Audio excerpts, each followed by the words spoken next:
ਬਿਸਮਿल्लाहिर्रहमानिर्रहीम ਤੇ अस्सलाम वालेकुम 20 ਮਾਰਚ ਪਾਕਿਸਤਾਨ ਦੇ ਵਿੱਚ ਜੁਮੇ ਦੀ ਦੁਪਹਿਰ ਤੇ ਅੱਜ ਦੇ ਪੰਜਾਬੀ ਵੀਲੌਗ 'ਚ ਚੜ੍ਹਦੇ ਤੇ ਲਹਿੰਦੇ ਪੰਜਾਬ ਦੇ ਸੱਜਣਾ ਤੇ ਮਿੱਤਰਾਂ, ਭੈਣਾਂ ਤੇ ਭਰਾਵਾਂ, ਮਾਵਾਂ ਤੇ ਬਜ਼ੁਰਗਾਂ ਨੂੰ ਜੀ ਆਇਆਂ ਨੂੰ। ਸਭ ਤੋਂ ਪਹਿਲੇ ਆਸਿਮ ਮੁਨੀਰਜ਼ ਡਿਫੈਕਟੋ ਫਾਰਮ 47 ਮਿਲਟਰੀ ਰਾਜ ਡੇ 111। ਹੁਣ ਚੱਲਨੇ ਅੱਜ ਦੀਆਂ ਗੂੜੀਆਂ ਨਿੱਘੀਆਂ ਤੇ ਸੰਘਣੀਆਂ ਖਬਰਾਂ ਵਾਲੇ ਪਾਸੇ। ਸਭ ਤੋਂ ਪਹਿਲੀ ਖਬਰ ਜਿਹੜੀ ਤੁਹਾਨੂੰ ਦੇਣ ਲੱਗਾ, ਤੁਹਾਨੂੰ ਜ਼ਾਹਿਰ ਹੈ ਤਕਲੀਫ ਦੇਗੀ ਸਾਰਿਆਂ ਨੂੰ ਔਰ ਸ਼ਰਮਿੰਦਗੀ ਵੀ ਹੋਏਗੀ ਵੀ ਕਿਹੋ ਜਿਹੇ ਪਾਕਿਸਤਾਨ 'ਚ ਅਸੀਂ ਆ ਗਏ। ਜਿਹੜੀ ਕੋਟ ਲਖਪਤ ਜੇਲ੍ਹ ਹੈ, ਉੱਥੇ ਜਿਹੜੇ ਪਾਰਟੀ ਦੇ ਸੀਨੀਅਰ ਤਰੀਨ ਇਸ ਵੇਲੇ ਲੀਡਰਾਨ ਕੈਦ ਨੇ। ਸ਼ਾਹ ਮਹਿਮੂਦ ਕੁਰੈਸ਼ੀ ਸਾਹਿਬ, ਮੀਆਂ ਮਹਿਮੂਦ ਰਸ਼ੀਦ ਸਾਹਿਬ, ਇਜਾਜ਼ ਚੌਧਰੀ ਸਾਹਿਬ, ਉਮਰ ਸਰਫਰਾਜ਼ ਚੀਮਾ ਸਾਹਿਬ ਔਰ ਉਹਨਾਂ ਦੇ ਨਾਲ ਤੁਹਾਨੂੰ ਪਤਾ ਕਿ ਯਾਸਮੀਨ ਰਾਸ਼ਦ ਸਾਹਿਬਾ ਵੀ ਉੱਥੇ ਕੈਦ ਨੇ। ਲੇਕਿਨ ਇਹ ਜਿਹੜੇ ਅਸੀਂ ਤੁਹਾਡੇ ਸਾਹਮਣੇ ਚਾਰੋਂ ਨਾਂ ਲਏ ਨੇ, ਇਹਨਾਂ ਨੇ ਇੱਕ ਖਤ ਲਿਖਿਆ। ਸ਼ਾਹ ਸਾਹਿਬ ਨੇ, ਮੀਆਂ ਮਹਿਮੂਦ ਸਾਹਿਬ ਨੇ, ਇਜਾਜ਼ ਚੌਧਰੀ ਸਾਹਿਬ ਨੇ, ਉਮਰ ਸਰਫਰਾਜ਼ ਚੀਮਾ ਸਾਹਿਬ ਨੇ ਕਿ ਸਾਨੂੰ ਜੇਲ੍ਹ ਦੇ ਵਿੱਚ ਈਦ ਦੀ ਨਮਾਜ਼ ਪੜ੍ਹ ਲੈਣ ਦਿਓ। ਇਹ ਕਦੀ ਅੰਗਰੇਜ਼ ਬਹਾਦਰ ਨੇ ਵੀ ਇਹ ਕੰਮ ਨਹੀਂ ਸੀ ਕੀਤਾ।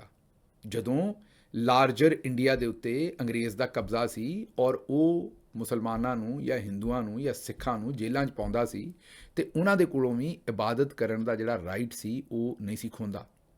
ਲੇਕਿਨ ਵੇਖੋ ਜ਼ਰਾ, ਸਾਡਾ ਜਿਹੜਾ ਅੱਜ ਦਾ ਪਾਕਿਸਤਾਨ ਹੈ, ਹਾਫਿਜ਼ ਸਾਹਿਬ ਦਾ ਪਾਕਿਸਤਾਨ ਜਿਹੜਾ, ਉੱਥੇ ਈਦ ਪੜ੍ਹਨ ਦੀ ਵੀ ਇਜਾਜ਼ਤ ਨਹੀਂ। ਅਗਲੀਆਂ ਗੱਲਾਂ ਤੁਸੀਂ ਆਪੇ ਸੋਚਣੀਆਂ ਨੇ, ਆਪੇ ਕਰਨੀਆਂ ਨੇ। ਲੇਕਿਨ ਮੇਰੇ ਕਹਿਣ ਦਾ ਮਕਸਦ ਤੁਹਾਨੂੰ ਇਹ ਹੈ ਕਿ ਇਸ ਵੇਲੇ ਜਿਹੜੀ ਸੂਰਤ ਹਾਲ ਬਣੀ ਹੈ ਉਹਦੇ ਵਿੱਚ ਇਹ ਜਿਹੜੇ ਔਰ ਸੀਨੀਅਰ ਤਰੀਨ ਸਿਆਸਤਦਾਨ ਨੇ, ਕੋਈ ਦਹਿਸ਼ਤਗਰਦ ਨਹੀਂ ਹੈਗੇ, ਕੋਈ ਇਹਨਾਂ ਨੇ ਦਹਿਸ਼ਤ ਮਤਲਬ ਕੋਈ ਕੁਝ ਵੀ ਹੋਵੇ, ਉਹਦੇ ਜਿਹੜੇ ਬੁਨਿਆਦੀ ਹਕੂਕ ਨੇ ਉਹ ਤੇ ਪ੍ਰੋਟੈਕਟ ਹੋਣੇ ਹੀ ਨੇ, ਜੋ ਵੀ ਆਈਨ ਕਾਨੂੰਨ ਕਹਿੰਦਾ ਹੈ। ਇਹ ਤੇ ਸਿਆਸਤਦਾਨ ਨੇ ਝੂਠੇ ਮੁਕੱਦਮਿਆਂ ਦੇ ਵਿੱਚ ਇਹਨਾਂ ਨੂੰ ਜੇਲ੍ਹਾਂ 'ਚ ਪਾਇਆ ਔਰ ਉਹਨਾਂ ਨੂੰ ਖਤ ਲਿਖ ਕੇ ਹਕੂਮਤ ਨੂੰ ਆਖਣਾ ਪੈਣ ਡਿਆ ਵੀ ਸਾਨੂੰ ਜਿਹੜਾ ਉਹ ਈਦ ਦੀ ਨਮਾਜ਼ ਪੜ੍ਹ ਲੈਣ ਦਿਓ। ਇਮਰਾਨ ਖਾਨ ਸਾਹਿਬ ਨੂੰ ਤਾਂ ਖੈਰ ਕਦੇ ਵੀ ਈਦ ਦੀ ਨਮਾਜ਼ ਨਹੀਂ ਪੜ੍ਹਨ ਇਹਨਾਂ ਨੇ ਦਿੱਤੀ ਜਦੋਂ ਦੇ ਉਹ ਜੇਲ੍ਹ ਦੇ ਵਿੱਚ ਗਏ ਨੇ। ਤੇ ਹੁਣ ਜਿਹੜੇ ਸਾਡੇ ਖੈਬਰ ਪਖਤੂਨਖਵਾ ਦੇ ਚੀਫ ਮਿਨਿਸਟਰ ਨੇ, ਉਹਨਾਂ ਨੇ ਖਤ ਲਿਖਿਆ ਕਿ ਇਮਰਾਨ ਖਾਨ ਔਰ ਬੁਸ਼ਰਾ ਬੀਬੀ ਦੀ ਈਦ ਦੇ ਮੌਕੇ 'ਤੇ ਜਿੱਥੇ ਸਾਰੇ ਤੁਸੀਂ ਕੈਦੀਆਂ ਦੀ ਉਹਨਾਂ ਦੇ ਘਰਾਂ ਵਾਲਿਆਂ ਨਾਲ ਮੁਲਾਕਾਤ ਕਰਵਾ ਰਹੇ ਹੋ, ਉੱਥੇ ਇਮਰਾਨ ਖਾਨ ਤੇ ਬੁਸ਼ਰਾ ਬੀਬੀ ਦੀ ਵੀ ਉਹਨਾਂ ਦੇ ਫੈਮਿਲੀ ਦੇ ਨਾਲ ਮੁਲਾਕਾਤ ਕਰਵਾ ਦਿਓ। ਇਹ ਖੈਬਰ ਪਖਤੂਨਖਵਾ ਦੇ ਚੀਫ ਮਿਨਿਸਟਰ ਨੇ ਖਤ ਲਿਖਿਆ ਹੈ ਅਰਦਲੀ ਨੂੰ, ਸ਼ਹਿਬਾਜ਼ ਸ਼ਰੀਫ ਨੂੰ। ਹੁਣ ਉਹਨੇ ਵਿਚਾਰੇ ਨੇ ਵੈਸੇ ਕੀ ਕਰਨਾ ਅਤੇ ਕੀ ਕਰਾਉਣਾ, ਲੇਕਿਨ ਹੋ ਸਕਦਾ ਹੈ ਕਿ ਇੱਥੇ ਥੋੜ੍ਹੀ ਜਿਹੀ ਆਪਣੀ ਇੱਜ਼ਤ ਬਚਾਉਣ ਵਾਸਤੇ ਹੀ ਹੈ ਜੋ ਇਸ ਵੇਲੇ ਕੌਨਫਲਿਕਟ ਖੜਾ ਹੋਇਆ ਹੈ ਪੂਰੀ ਦੁਨੀਆ ਦੇ ਵਿੱਚ, ਕੋਈ ਥੋੜ੍ਹਾ ਹਯਾ ਕਰ ਹੀ ਲੈਣ। ਉਮੀਦ ਤਾਂ ਕੋਈ ਨਹੀਂ, ਲੇਕਿਨ ਫਿਰ ਵੀ ਉਮੀਦ ਤੇ ਦੁਨੀਆ ਕਾਇਮ ਹੈ। ਦੂਜੇ ਪਾਸੇ ਕੱਲ੍ਹ ਜਿਹੜੇ ਸ਼ੀਆ ਉਲਮਾ ਨੇ, ਉਹਨਾਂ ਦੇ ਨਾਲ ਆਸਿਮ ਮੁਨੀਰ ਸਾਹਿਬ ਨੇ ਮੁਲਾਕਾਤ ਕੀਤੀ ਹੈ ਅਤੇ ਉਹਨਾਂ ਨੂੰ ਇਹ ਪੈਗਾਮ ਦਿੱਤਾ ਹੈ ਕਿ ਕਿਸੇ ਹੋਰ ਮੁਲਕ ਦੇ ਵਿੱਚ ਕੋਈ ਮਸਲਾ ਹੋਵੇ ਅਤੇ ਉਹਦਾ ਓਲਾ ਲੈ ਕੇ ਜਾਂ ਉਹਦਾ ਬਹਾਨਾ ਲੈ ਕੇ ਪਾਕਿਸਤਾਨ ਦੇ ਵਿੱਚ ਅਸੀਂ ਕੋਈ ਕਾਰਵਾਈ, ਕੋਈ ਇੰਤਸ਼ਾਰ ਨਹੀਂ ਫੈਲਾਉਣ ਦਿਆਂਗੇ। ਲਫ਼ਜ਼ ਤੇ ਇੰਤਸ਼ਾਰ ਹੈ, ਮਕਸਦ ਇਹ ਕਿ ਇੱਥੇ ਹੜਤਾਲ ਸ਼ੜਤਾਲ, ਇੱਥੇ ਨਾਅਰੇਬਾਜ਼ੀ, ਇੱਥੇ ਅਸੀਂ ਕੁਛ ਨਹੀਂ ਕਰਨ ਦਿਆਂਗੇ। ਮਤਲਬ ਉਹਨਾਂ ਨੂੰ ਦੱਸਿਆ ਵੀ ਜਿਵੇਂ ਬਾਕੀ ਸਾਰੇ ਚੁੱਪ ਕਰਕੇ ਬੈਠੇ ਨੇ, ਤੁਸੀਂ ਵੀ ਇਸੇ ਤਨਖਾਹ 'ਤੇ ਚੁੱਪ ਕਰਕੇ ਕੰਮ ਕਰਨਾ ਹੈ। ਕਿਤੇ ਐਵੇਂ ਬਹੁਤਾ ਸੀਰੀਅਸ ਨਾ ਹੋ ਜਾਇਓ ਕਿ ਉੱਥੇ ਜੋ ਕੁਝ ਇਰਾਨ 'ਚ ਹੋ ਰਿਹਾ ਅਤੇ ਇੱਥੇ ਤੁਸੀਂ ਕੋਈ ਜ਼ਿੰਦਾਬਾਦ ਵਗੈਰਾ ਕਰਨਾ ਹੈ ਜਾਂ ਮੁਰਦਾਬਾਦ ਵਗੈਰਾ ਕਰਨਾ ਹੈ, ਉਹ ਤੁਸੀਂ ਇੱਥੇ ਨਹੀਂ ਕਰ ਸਕਦੇ। ਉਹਨਾਂ ਨੂੰ ਵਾਜ਼ਿਹ ਤੌਰ 'ਤੇ ਦੱਸ ਦਿੱਤਾ ਗਿਆ।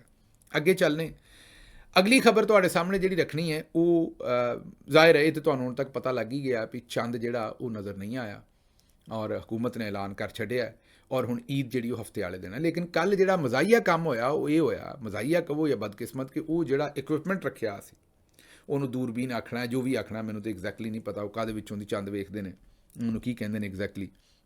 ਲੇਕਿਨ ਉਹ ਜਿਹੜਾ ਇਕਵਿਪਮੈਂਟ ਹੈ ਉਹ ਪੁੱਠਾ ਰੱਖਿਆ ਸੀ।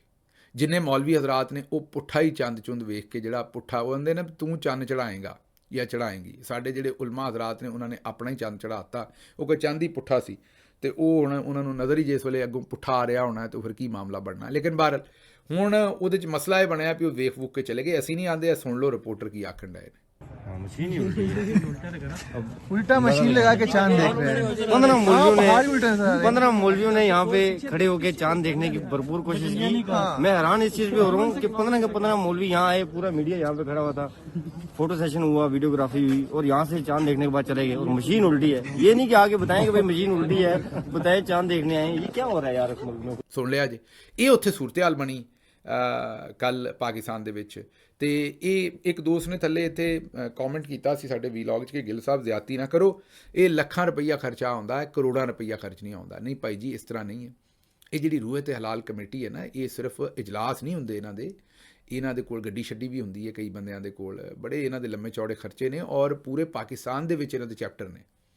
ਇਹ ਕਰੋੜਾਂ 'ਚ ਹੀ ਜਾਂਦਾ ਖਰਚਾ ਸਾਲ ਦਾ, ਇਹ ਲੱਖਾਂ 'ਚ ਨਹੀਂ ਜਾਂਦਾ। ਅਤੇ ਨਾਲ ਫਿਰ ਇਹ ਜਿਹੜਾ ਟਾਈਟਲ ਦਿੰਦੇ ਨਾ ਫਲਾਣ ਬੰਦੇ ਨੂੰ, ਉਹ ਹੋਰ ਵੀ ਸਰਕਾਰ ਨੂੰ ਕਈ ਤਰੀਕਿਆਂ ਨਾਲ ਫਿਰ ਕਈ ਜਗ੍ਹਾ ਦੇ ਉੱਤੇ ਸਰਕਾਰ ਨੂੰ ਉਹ ਸਦਮੇ ਦੇ ਤੌਰ ਦੇ ਉੱਤੇ ਜਾ ਕੇ ਵੱਜਦਾ ਬੰਦਾ ਜਿਹਨੂੰ ਅਹੁਦੇ ਦਿੱਤੇ ਹੁੰਦੇ ਨੇ, ਅਤੇ ਉਹ ਫਿਰ ਜ਼ਾਹਿਰ ਹੈ ਉਹਦੇ 'ਤੇ ਖਰਚਾ ਜਿਹੜਾ ਕਰੋੜਾਂ 'ਚ ਹੀ ਆਖਰ 'ਤੇ ਨਿਕਲਦਾ, ਇਹ ਲੱਖਾਂ 'ਚ ਨਹੀਂ ਨਿਕਲਦਾ। ਅੱਛਾ ਜੀ, ਅੱਗੇ ਚੱਲੋ ਜ਼ਰਾ। ਅਗਲੀ ਖਬਰ ਤੁਹਾਡੇ ਸਾਹਮਣੇ ਰੱਖੀਏ ਕਿ ਪੰਜਾਬ ਹਕੂਮਤ ਦੀ ਇੱਕ ਹੋਰ ਚੋਰੀ ਬੇਨਕਾਬ ਹੋਈ ਹੈ। 2021 'ਚ ਉਸਮਾਨ ਬੁਜ਼ਦਾਰ ਦੀ ਹਕੂਮਤ ਜਿਹੜੀਆਂ ਬੱਸਾਂ ਆਰਡਰ ਕੀਤੀਆਂ ਗਈਆਂ ਸਨ ਉਹ ਲਿਆਂਦੀਆਂ ਗਈਆਂ, ਕਿਉਂਕਿ ਉਹ 21 'ਚ ਕੀਤੀਆਂ ਸਨ ਆਰਡਰ। ਉਹਨਾਂ ਨੇ ਜਦੋਂ ਡਿਲੀਵਰ ਹੋਣਾ ਸੀ ਉਦੋਂ ਇਹਨਾਂ ਡਿਲੀਵਰੀ ਲਈ ਨਾ, ਜਾਣ ਕੇ ਲੇਟ ਲਈ। ਹੁਣ ਉਹਨਾਂ ਨੂੰ ਰੰਗ ਸ਼ੰਗ ਕਰਕੇ ਬਾਜੀ ਮਰੀਮ ਸਾਹਿਬਾ ਦਾ ਬੂਥਾ ਲਾ ਕੇ ਮੀਨ ਤਸਵੀਰ ਲਾ ਕੇ ਅਤੇ ਉਹਨਾਂ ਨੂੰ ਚਲਾਤਾ ਅਤੇ ਫੀਤੇ ਕੱਟੀ ਜਾ ਰਹੇ ਨੇ ਵੀ ਇਹ ਮੇਰਾ ਪ੍ਰੋਜੈਕਟ ਹੈ। ਇਹ ਬਿਲਕੁਲ ਇੰਝ ਹੀ ਹੈ ਜਿਵੇਂ ਬਲੂ ਏਰੀਆ ਇਸਲਾਮਾਬਾਦ ਦਾ ਪ੍ਰੋਜੈਕਟ ਜਦੋਂ ਐਮਨਿਸਟੀ ਸਕੀਮ ਜਿਹੜੀ ਉਹ ਇੰਟਰੋਡਿਊਸ ਕਰਾਈ ਸੀ, ਮੈਂ ਵੀ ਉਹਨਾਂ ਦੇ ਨਾਲ ਗਿਆ ਸਾਂ ਬਲੂ ਏਰੀਆ। ਮੈਨੂੰ ਅੱਜ ਵੀ ਯਾਦ ਹੈ, ਅਸੀਂ ਥੋੜ੍ਹੇ ਜਿਹੇ ਬੰਦੇ ਸਨ, 5-7 ਬੰਦੇ। ਉਸ ਪ੍ਰੋਜੈਕਟ ਦੀ ਉਹਨਾਂ ਨੇ ਬਰੀਫਿੰਗ ਵੀ ਲਈ ਸੀ ਬਲੂ ਏਰੀਆ ਉੱਥੇ ਖੜ੍ਹੇ ਹੋ ਕੇ ਅਤੇ ਉੱਥੇ ਬੜੀ ਸਾਰੀ ਇਨਵੈਸਟਮੈਂਟ ਆਈ ਸੀ ਉਹਦੇ 'ਚ। ਅਤੇ ਅੱਜ ਉਹਨੂੰ ਵੀ ਪਟਵਾਰੀ ਜਿਹੜੇ ਉਹ ਆਪਣੀਆਂ ਤਸਵੀਰਾਂ ਲਾ ਕੇ ਉਸ ਪ੍ਰੋਜੈਕਟ ਨੂੰ ਵੀ ਜਿਹੜਾ ਉਹ ਵਿਖਾ ਰਹੇ ਨੇ। ਫਿਰ ਇਸੇ ਤਰੀਕੇ ਨਾਲ ਰਿਵਰ ਰਾਵੀ ਰੂਡਾ ਪ੍ਰੋਜੈਕਟ ਜਿਹੜਾ ਉਹਨੂੰ ਵੀ ਹੁਣ ਇਹਨਾਂ ਨੇ ਲੁੱਟ ਪਾਈ ਹੋਈ ਹੈ ਅਤੇ ਉੱਥੇ ਵੀ ਜਿਹੜਾ ਉਹ ਆਪਣਾ ਪੂਰਾ ਜਿਹੜਾ ਮਾਮਲਾ ਹੈ ਉਹਨੂੰ ਸਿੱਧਾ ਪੱਧਰਾ ਜਿਹੜਾ ਇਹ ਕਰ ਰਹੇ ਨੇ। ਉੱਥੇ ਮਾਲ ਪਾਣੀ ਬਣਾ ਰਹੇ ਨੇ, ਉੱਥੇ ਆਪਣੇ ਬੰਦਿਆਂ ਨੂੰ ਪਲਾਟ ਅਤੇ ਲਾਟਾਂ ਅਤੇ ਪਤਾ ਨਹੀਂ ਕੀ ਕੁਛ ਅਵਾਰਡ ਕਰ ਰਹੇ ਨੇ। ਉਹਦੇ 'ਤੇ ਵੀ ਕੰਮ ਕਰਾਂਗੇ ਕਿ ਸਾਡੇ ਕੋਲ ਇਨਫੋਰਮੇਸ਼ਨ ਆਈ ਹੈ ਕਿ ਉੱਥੇ ਕੀ ਕੰਮ ਇਸ ਵੇਲੇ ਜਿਹੜਾ ਗਬਨ ਹੈ ਉੱਥੇ ਕੀ ਚੱਲਣ ਡਿਆ ਹੈ, ਉਹਦੇ 'ਤੇ ਵੀ ਗੱਲ ਕਰਾਂਗੇ। ਇਸੇ ਤਰੀਕੇ ਨਾਲ ਮਤਲਬ ਜਿੰਨੇ ਪ੍ਰੋਜੈਕਟ ਇਮਰਾਨ ਖਾਨ ਦੀ ਹਕੂਮਤ ਦੇ ਸੀ ਉਹਨਾਂ ਨੂੰ ਹੁਣ ਫੀਤੇ ਕੱਟ ਕੇ ਬਾਜੀ ਜਿਹੜੀ ਹੈ ਉਹ ਆਪਣੇ ਫੀਤੇ ਉੱਤੇ ਲਾ ਕੇ ਆਪਣੀਆਂ ਫੋਟੋ ਲਾ ਕੇ ਉਹ ਉਹਨਾਂ ਨੂੰ ਕੰਮ ਚਲਾਈ ਜਾ ਰਹੀ ਹੈ। ਬਾਕੀ ਕੰਮ ਜਿਹੜਾ ਉਹ ਮਤਲਬ ਜਿਹੜਾ ਬਾਕੀ ਤੇ ਲੁੱਟਮਾਰ ਵਾਲਾ ਕੰਮ ਤੇ ਆਪ ਹੀ ਕਰ ਰਹੇ ਨੇ, ਨਵੇਂ ਸਿਰੇ ਤੋਂ ਕਰ ਰਹੇ ਨੇ। ਕਰਾਚੀ ਦੀ ਸੁਣ ਲਓ। ਕਰਾਚੀ ਦੀ ਪੋਰਟ ਦੇ ਉੱਤੇ ਆਉਣ ਵਾਲੇ ਕਾਰਗੋ ਜਹਾਜ਼ ਦੇ ਜ਼ਰੀਏ LPG ਦੀ ਸਮਗਲਿੰਗ ਦੀ ਖਬਰ ਦੇਣ ਵਾਲਾ ਸੀਨੀਅਰ ਸਹਾਫੀ ਨਾਦਰ ਖਾਂ ਉਹਨੂੰ ਚੁੱਕ ਲਿਆ। NCCIA ਨੇ ਉੱਤੇ ਮੁਕੱਦਮਾ ਦਰਜ ਕਰ ਲਿਆ ਔਰ ਖਬਰ ਉਹਨੇ ਦਿੱਤੀ ਕਿ ਇਹਦੇ ਨਾਲ ਸਮਗਲਿੰਗ ਹੋ ਰਹੀ ਹੈ। ਔਰ ਕਰਾਚੀ ਦੇ ਸਾਫੀਆਂ ਦੇ ਮੁਤਾਬਕ ਸਮਗਲਿੰਗ ਕਰਵਾਉਣ ਵਾਲਿਆਂ ਦੇ ਵਿੱਚ ਇੱਕ ਸਾਬਕ ਵਜ਼ੀਰ ਆਜ਼ਮ ਅਤੇ ਕਰਾਚੀ ਦੀ ਅਹਿਮ ਸ਼ਖਸੀਅਤ ਦਾ ਨਾਮ ਆਇਆ ਹੈ। ਇੱਕ ਸਾਬਕ ਵਜ਼ੀਰ ਆਜ਼ਮ ਜਿਹੜਾ ਅਤੇ ਕਰਾਚੀ ਦੀ ਇੱਕ ਅਹਿਮ ਸ਼ਖਸੀਅਤ ਉਹ ਇਹਦੇ ਸ਼ਾਮਿਲ ਨੇ ਸਮਗਲਿੰਗ 'ਚ। ਬਜਾਏ ਇਸ ਦੇ ਕਿ ਸਮਗਲਰਾਂ ਦੇ ਉੱਤੇ ਕੋਈ ਐਕਸ਼ਨ ਲੈਂਦੇ, ਉਹਨਾਂ ਨੇ ਉਸ ਸਹਾਫੀ ਨੂੰ ਹੀ ਚੁੱਕ ਲਿਆ। ਚੁੱਕ ਲਓ ਅੱਜ ਕੱਲ੍ਹ ਦਾ ਨਾਰਾ ਹੈ, ਤੁਹਾਨੂੰ ਪਤਾ। ਜਿਵੇਂ ਉਹ ਬਾਜੀ ਅਜ਼ਮਾ ਆਂਦੀ ਹੈ ਵੀ ਹਾਫਿਜ਼ ਜੀ ਤੁੰਨ ਕੇ ਰੱਖੋ। ਮੇਰਾ ਤਾਂ ਖਿਆਲ ਅਸਲ ਦੇ ਵਿੱਚ ਬਾਜੀ ਅਜ਼ਮਾ ਨੂੰ ਇਹ ਆਖਣਾ ਚਾਹੀਦਾ ਸੀ ਵੀ ਹਾਫਿਜ਼ ਜੀ ਚੁੱਕ ਕੇ ਰੱਖੋ, ਕਿਉਂਕਿ ਉਹ ਜਿਹੜਾ ਬੰਦਾ ਖੰਘਦਾ ਵੀ ਹੈ ਉਹਨੂੰ ਵੀ ਚੁੱਕ ਲੈਂਦੇ ਨੇ। ਹੁਣ ਤਾਂ ਲੋਕ ਡਰਦੇ ਉੱਚੀ ਸਾਰੀ ਖੰਘਦੇ ਵੀ ਨਹੀਂ ਕਿ ਭਾਈ ਕਿਤੇ ਹਾਫਿਜ਼ ਸਾਹਿਬ ਇਹ ਨਾ ਸਮਝਣ ਵੀ ਮੈਨੂੰ ਵੇਖ ਕੇ ਖੰਘਣ ਡਏ ਨੇ, ਐਵੇਂ ਮੈਨੂੰ ਚੁੱਕ ਕੇ ਨਾ ਕਿਸੇ ਪਾਸੇ ਲੈ ਜਾਣ। ਅੱਗੇ ਚੱਲਦੇ ਹਾਂ ਜੀ। ਇਹ ਅਗਲੀ ਬੜੀ ਜ਼ਬਰਦਸਤ ਖਬਰ ਜੇ। ਅਲੀ ਪਰਵੇਜ਼ ਮਲਿਕ ਇਹ ਵਜ਼ੀਰ ਪੈਟਰੋਲੀਅਮ ਨੇ, ਉਹਨਾਂ ਨੇ ਕਿਹਾ ਕਿ ਪੈਟਰੋਲੀਅਮ ਮਸਨੂਆਤ ਦੀਆਂ ਕੀਮਤਾਂ ਕਮ ਅਗਰ ਰੱਖਾਂਗੇ, ਦੇਖੋ ਇਹ ਹਕੂਮਤ ਜੋ ਕਰਦੀ ਹੈ ਨਾ ਕੌਮ ਦੇ ਵਸੀਤਰ ਮਫਾਦ 'ਚ ਕਰਦੀ ਹੈ। ਅਲੀ ਪਰਵੇਜ਼ ਮਲਿਕ ਸਾਹਿਬ ਨੇ ਕਿਹਾ ਹੈ ਕਿ ਅਗਰ ਅਸੀਂ ਤੇਲ ਦੀ ਕੀਮਤ ਘੱਟ ਰੱਖੀ ਨਾ ਤੇ ਆਵਾਮ ਨੇ ਵਿਗੜ ਜਾਣਾ। ਤੁਹਾਨੂੰ ਮਜ਼ਾਕ ਲੱਗ ਰਿਹਾ ਕਿ ਮੈਂ ਸਟੇਟਮੈਂਟ ਉਹਨਾਂ ਦੀ ਉਰਦੂ 'ਚ ਪੜ੍ਹ ਦੇਣਾ, ਫਿਰ ਤੇ ਤਜਜ਼ੀਆ ਕਰਦੇ ਨੇ ਪੰਜਾਬੀ 'ਚੋਂ। ਕਹਿੰਦੇ ਨੇ ਪੈट्रोलियम मसनूआत की कीमतें कम रखेंगे तो लोग अपना लाइफ स्टाइल तब्दील नहीं करेंगे। उन्हें कहा लोग विगड़े ने, पतंदर ਜਿਹੜੇ ਸਾਰੇ ਨੇ ਇਹ ਵਿਗੜੇ ਨੇ। ਅਗਰ ਅਸੀਂ ਤੇਲ ਦੀਆਂ ਕੀਮਤਾਂ ਘੱਟ ਰੱਖੀਆਂ ਤੇ ਇਹ ਜਿਹੜੇ ਐਡੇ ਚੌੜੇ ਹੋਏ ਨਿਸਰੇ ਹੋਏ ਲੋਕ ਫਿਰਨ ਡਏ ਨੇ, ਐਡਾ ਜ਼ਿਆਦਾ ਖਰਚਾ ਕਰਨ ਡਏ ਨੇ ਜਿਹੜੇ ਲੋਕ, ਇਹਨਾਂ ਬੰਦੇ ਦੇ ਪੁੱਤਰ ਨਹੀਂ ਬਣਨਾ, ਇਹਨਾਂ ਆਪਣਾ ਲਾਈਫ ਸਟਾਈਲ ਨਹੀਂ ਬਦਲਣਾ। ਮੈਨੂੰ ਲੱਗਦਾ ਕਿਤੇ ਅਲੀ ਪਰਵੇਜ਼ ਮਲਿਕ ਸਾਹਿਬ ਨੂੰ ਲੋਕਾਂ ਨੇ ਦੱਸ ਦਿੱਤਾ ਵੀ ਹਰ ਪਿੰਡ ਨੇ ਪੰਜਾਬ ਦੇ ਵਿੱਚ 13-13 ਅਰਬ ਵਾਲਾ ਬਾਜੀ ਵਾਲਾ ਜਹਾਜ਼ ਲਿਆ ਕੇ ਖੜਾ ਕਰ ਲਿਆ। ਉਹ ਟੈਂਕੀਆਂ ਦੇ ਤੇ ਜਹਾਜ਼ ਬਣਦੇ ਹੀ ਸਨ ਨਾ, ਤੁਹਾਨੂੰ ਯਾਦ ਹੋਏਗਾ। ਜਿਹੜਾ ਵੀ ਪਿੰਡੋਂ ਹੈ ਮੰਡੀ ਬਾਉਦੀਨ ਤੇ ਇਹੜੇ ਇਲਾਕੇ 'ਚੋਂ ਮੀਰਪੁਰ ਵਾਲੇ ਪਾਸਿਓਂ ਜਿਹੜੇ ਬੰਦੇ ਵੀ ਬਾਹਰ ਜਾਂਦੇ ਸਨ, ਪਹਿਲਾਂ ਵੱਡੀ ਸਾਰੀ ਟੈਂਕੀ ਬਣਾਉਂਦੇ ਸਨ ਉੱਤੇ। ਉਹ ਬਾਅਦ ਦੇ ਵਿੱਚ ਭਾਵੇਂ ਟੈਂਕੀ ਡਿੱਗ ਕੇ ਥੱਲੇ ਜਿਹੜੀ ਮਾਈ ਹੈ ਬੁੜੀ ਹੈ ਉਹ ਹੀ ਆ ਜਾਏ ਥੱਲੇ ਤੇ ਮਰ ਜਾਏ, ਲੇਕਿਨ ਟੈਂਕੀ ਚੰਗੀ ਤਗੜੀ ਬਣਾਉਂਦੇ ਸਨ ਛੱਤ ਦੇ ਉੱਤੇ ਵੀ ਪਤਾ ਲੱਗੇ ਇਹਨਾਂ ਦਾ ਮੁੰਡਾ ਬਾਹਰ ਗਿਆ ਹੈ। ਅੱਛਾ ਖੈਰ, ਉਹ ਮੁਖਤਸਰ ਗੱਲ ਇਹ ਕਿ ਉਹਨਾਂ ਨੇ ਕਿਹਾ ਵੀ ਇਹ ਪਿੰਡ ਵਾਲੇ ਜਿਹੜੇ ਨੇ ਉਹ ਪਿੰਡਾਂ ਵਾਲੇ ਟੈਂਕੀਆਂ ਹੀ ਬਣਾਉਂਦੇ, ਵਿਚਾਰੇ ਕੋਈ 12 ਅਰਬ 13 ਅਰਬ ਦਾ ਅਸਲ ਜਹਾਜ਼ 'ਤੇ ਨਹੀਂ ਲੈ ਕੇ ਆਉਂਦੇ। ਲੇਕਿਨ ਅਲੀ ਪਰਵੇਜ਼ ਮਲਿਕ ਸਾਹਿਬ ਨੇ ਕਿਹਾ ਵੀ ਇਹਨਾਂ ਬੰਦੇ ਦੇ ਪੁੱਤਰ ਨਹੀਂ ਬਣਨਾ ਅਗਰ ਅਸੀਂ ਕੀਮਤ ਘੱਟ ਕਰ ਦਿੱਤੀ, ਇਸ ਲਈ ਅਵਾਮੀ ਫਾਇਦੇ 'ਚ ਅਸੀਂ ਕੀਮਤ ਉੱਤੇ ਰੱਖੀ ਹੈ। ਇਹ ਜੁਮਲਾ ਉਹਨਾਂ ਨਹੀਂ ਕਿਹਾ, ਤਾਂ ਮੇਰਾ ਤਜਜ਼ੀਆ ਹੈ ਕਿ ਫਿਰ ਇਹਦਾ ਮਤਲਬ ਹੈ ਅਵਾਮ ਨੂੰ ਫਾਇਦਾ ਪਹੁੰਚਾਉਣ ਵਾਸਤੇ, ਅਵਾਮ ਦੇ ਵਸੀਤਰ ਮਫਾਦ ਦੇ ਵਿੱਚ, ਅਵਾਮ ਦੀ ਬਿਹਤਰੀ ਵਾਸਤੇ ਕੀਮਤਾਂ ਉੱਤੇ ਰੱਖੀਆਂ ਨੇ। ਸਮਝਦੇ ਹੋ ਨਾ। ਹੁਣ ਅਗਲੀ ਸੁਣ ਲਓ। ਹੁਣ ਆਵਾਮ ਦਾ ਲਾਈਫ ਸਟਾਈਲ ਕਿਵੇਂ ਬਦਲਿਆ ਇਹਨਾਂ ਨੇ, ਉਹ ਅਗਲੀਆਂ ਦੋਵੇਂ ਖਬਰਾਂ 'ਚ ਤੁਹਾਨੂੰ ਸਾਰੀ ਗੱਲ ਚਾਨਣ ਹੋ ਜਾਏਗੀ। ਅਗਲੀ ਖਬਰ ਕੀ ਹੈ? ਪਾਕਿਸਤਾਨ ਨੇ ਗੁਜ਼ਸ਼ਤਾ 3 ਸਾਲਾਂ 'ਚ ਹਰ ਮਿੰਟ ਦੇ ਹਿਸਾਬ ਨਾਲ $40,000 ਦਾ ਕਰਜ਼ਾ ਲਿਆ ਹੈ। ਪਾਕਿਸਤਾਨ ਨੇ ਪਿਛਲੇ 3 ਸਾਲਾਂ 'ਚ ਹਰ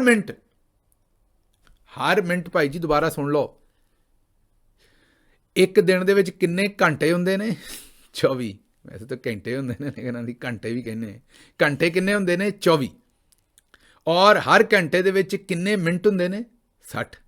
ਤੇ ਹੁਣ ਆਪੇ ਹੀ ਜ਼ਰਬਾਂ ਜ਼ੁਰਬਾਂ ਦੇ ਲਓ, ਮੇਰਾ ਤਾਂ ਕੈਲਕੂਲੇਟਰ ਥੱਕ ਜਾਣਾ ਹੈ ਕਿ ਇਹਨਾਂ ਨੇ $40,000, 40,000 ਰੁਪਈਆ ਨਹੀਂ, $40,000 ਦਾ ਮਤਲਬ ਕੀ ਬਣੇਗਾ ਤੁਹਾਡੇ ਹਿਸਾਬ ਨਾਲ?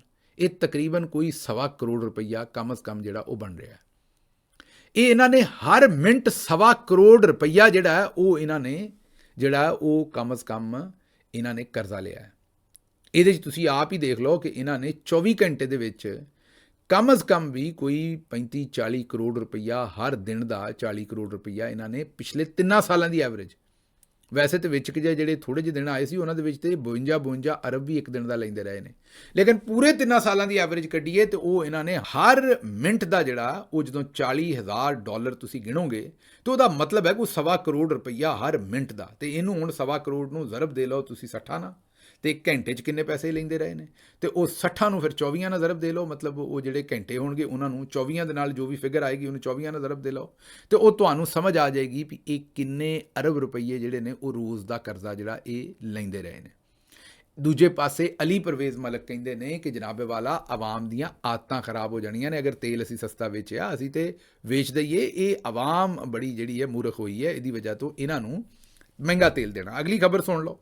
ਯਾਦ ਹੋਏਗਾ ਤੁਹਾਨੂੰ ਬਿਲਾਵਲ ਜ਼ਰਦਾਰੀ ਨੇ ਕਿਹਾ ਸੀ, ਫਿਰ ਮਰੀਮ ਨਵਾਜ਼ ਸਾਹਿਬਾ ਨੇ ਬੜੀ ਵਾਰੀ ਕਿਹਾ ਸੀ ਵੀ 300 ਯੂਨਿਟ ਤੱਕ ਬਿਜਲੀ ਫ੍ਰੀ ਦੇਵਾਂਗੇ। ਚੇਤਾ ਨਾ ਤੁਹਾਨੂੰ, ਜਿਸ ਵੇਲੇ ਇਲੈਕਸ਼ਨ ਦੀ ਕੈਂਪੇਨ 'ਚ ਬਾਰ-ਬਾਰ ਗਲ ਪਾੜ ਬਾਜੀ ਦੀ ਆਵਾਜ਼ ਉਦੋਂ ਦੀ ਫਟੀ ਹੈ, ਵਾਅਦੇ ਕਰ ਕਰਕੇ ਉੱਚੀ ਨਾ, ਰੌਲਾ ਪਾ ਖੌਰੂ ਪਾ ਕੇ, ਤੇ ਉਦੋਂ ਬਾਜੀ ਆਂਦੀ ਸੀ ਵੀ 300 ਯੂਨਿਟ ਫ੍ਰੀ ਬਿਜਲੀ ਅਸੀਂ ਦੇਣੀ ਹੈ। ਯਾਦ ਹੈ ਨਾ ਤੁਹਾਨੂੰ ਇਹ ਗੱਲ। ਹੁਣ ਹਕੂਮਤ ਨੇ ਫੈਸਲਾ ਕੀ ਕੀਤਾ ਸੁਣ ਲਓ। ਹੁਣ ਮੀਟਰ ਚੱਲੇ ਨਾ ਚੱਲੇ, ਯੂਨਿਟ ਡਿਗੇ ਨਾ ਡਿਗੇ, ਜਦੋਂ ਮੀਟਰ ਹੀ ਨਹੀਂ ਚੱਲਣਾ ਤਾਂ ਯੂਨਿਟ ਕਿੱਥੋਂ ਡਿੱਗਣਾ ਹੈ? ਮੀਟਰ ਚੱਲੇ ਨਾ ਚੱਲੇ ਮਤਲਬ ਤੁਸੀਂ ਅੰਦਰ ਬਿਜਲੀ ਇਸਤੇਮਾਲ ਹੀ ਨਾ ਕਰੋ ਘਰ। ਯੂਨਿਟ ਡਿਗੇ ਨਾ ਡਿਗੇ, ਮੀਟਰ ਲੱਗਾ ਹੋਵੇ ਤੁਹਾਡੇ ਤੇ ਤੁਹਾਨੂੰ 500 ਰੁਪਈਆ ਦੇਣਾ ਪੈਣਾ ਹੈ ਨਾ ਗੱਲ। ਬੱਲੇ ਹੋ ਸ਼ੇਰ ਬੱਗੇ ਹੋ।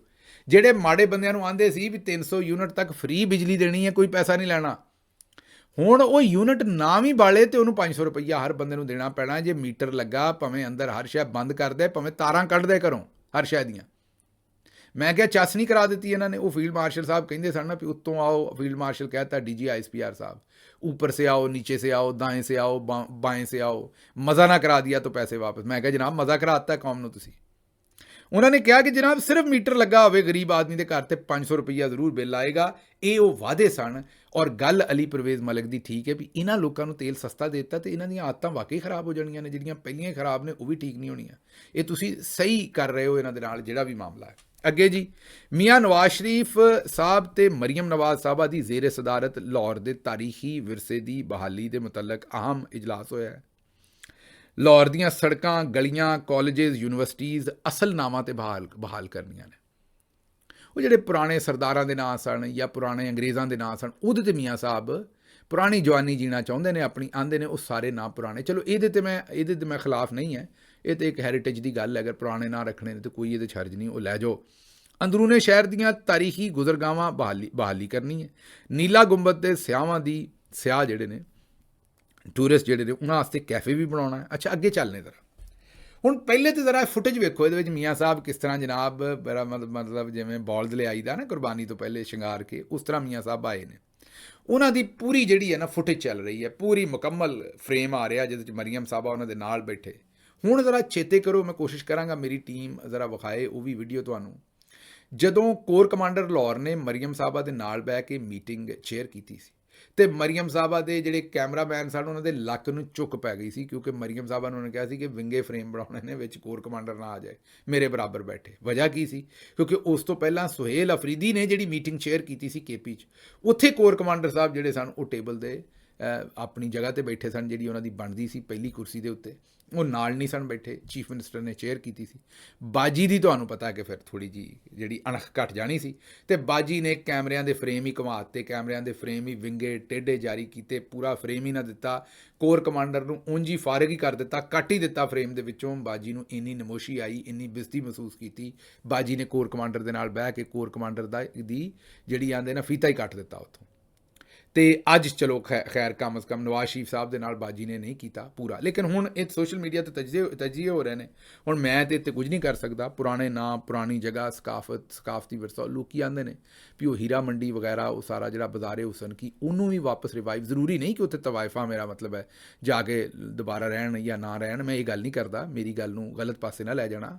ਮਤਲਬ ਉੱਥੇ ਇੱਕ ਕਲਚਰ ਤੇ ਸੀ ਨਾ, ਉੱਥੇ ਜਿਹੜੇ ਬਾਜ਼ਾਰੇ ਹੁਸਨ ਦੇ ਕੋਠੇ ਜਾਂ ਉੱਥੇ ਥੱਲੇ ਜਿਹੜੇ ਗਜਰੇ ਸ਼ਜਰੇ ਵਿਕਦੇ ਸਨ ਜਾਂ ਸਾਰੇ, ਤੇ ਮੇਰਾ ਮਤਲਬ ਹੈ ਕਿ ਉਹ ਵੀ ਕੀ ਨਵਾਜ਼ ਸ਼ਰੀਫ ਸਾਹਿਬ ਉਹਨੂੰ ਵੀ ਰਿਵਾਈਵ ਕਰਨਾ ਚਾਹੁੰਦਾ। ਮੈਂ ਕਲਚਰ ਦੇ ਹਿਸਾਬ ਨਾਲ ਗੱਲ ਕਰ ਰਿਹਾ। ਸਰਕਾਰ ਹੁਣ ਕਾਰਡ ਨਾ ਕੱਢ ਲੈਣਾ ਮੇਰੇ ਖਿਲਾਫ ਕੋਈ ਬਦਤਮੀਜ਼ੀ ਦਾ, ਔਰਤ ਕਾਰਡ।